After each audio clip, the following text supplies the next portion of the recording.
watch out for it if you're on the defense. That concludes my turn. I will get 1 P die for destroying the radar array.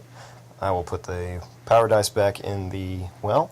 I'll put the action dice back into the unit pool.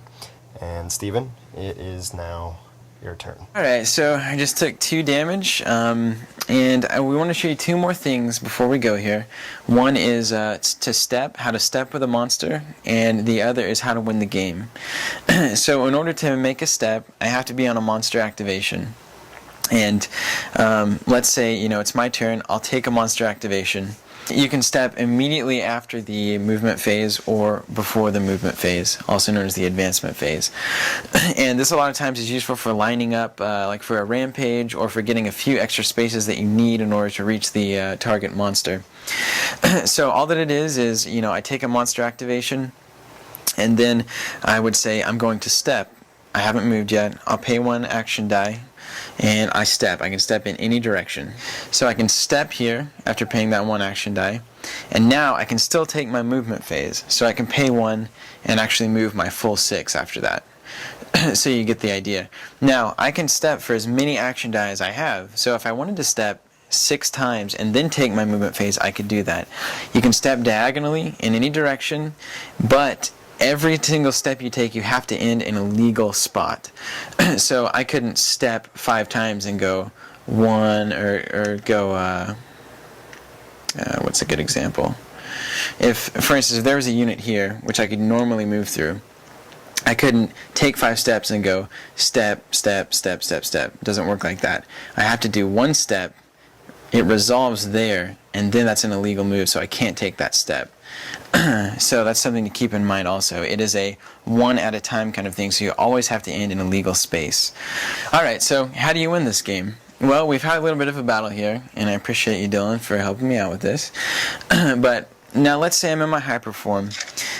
Whenever both of my forms die, whenever they're destroyed, Dylan wins the game. So let's say I'm in my hyper form and I start taking damage, and I take damage. I get down to 1 health, okay? I wanted to show you this too. If I'm at 1 health and Dylan comes over, does an attack that does 3 damage to my hyper form, I would still only take 1 damage, it would be destroyed, and then I'd come back in my alpha form, just like this, and continue. If I take 3 damage in my hyper form and I only have 1 health left, it does not carry over to the new form that's being placed on the table. So I wouldn't then give 2 damage of the leftovers to my alpha form. Once you hit 0, you hit 0. No more damage goes through. You switch your monster. That's it. Yeah, and you win when this gets 2 skulls, and you've killed your both opponent's forms, or he's killed both of your forms. That's it, and that's how you win. We hope that you've enjoyed this video, and you'll keep checking teamcovenant.com for further videos, especially videos getting into tactics and strategies and all the stuff that we really enjoy. This was just, we wanted to give you a basic general outline of how a game would look, and if you're interested in playing Monsterpocalypse, we highly, highly suggest it.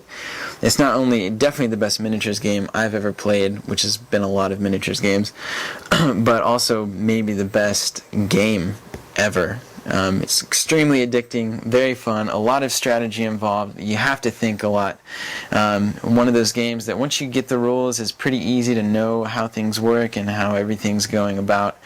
But it really takes a lot of energy to put yourself into these situations and think about where the monsters are going and how you can screen yourself and all of these things. So we're going to do a lot more of that with future videos. This is our first general introduction. And if you have any questions about rules, you can definitely find us on our community site, which is teamcovenant.com, and then just click on the community link on the right side. It's a nice little site we've got with trading and collection, and it's a place you can ask us questions. We're always hanging out on that site. And then also there's the rules forums for Monsterpocalypse, which has a lot of rulings that have been clarified and errated. And other than that, you can always send us an email. Anything that you have questions on. We hope we've been as clear as we can. We can't really clarify everything, and this video would be hours long. So we did what we could, and we hope that you enjoyed it. And keep playing, keep enjoying Monsterpocalypse, and we will see you around. Thank you for watching. Yeah.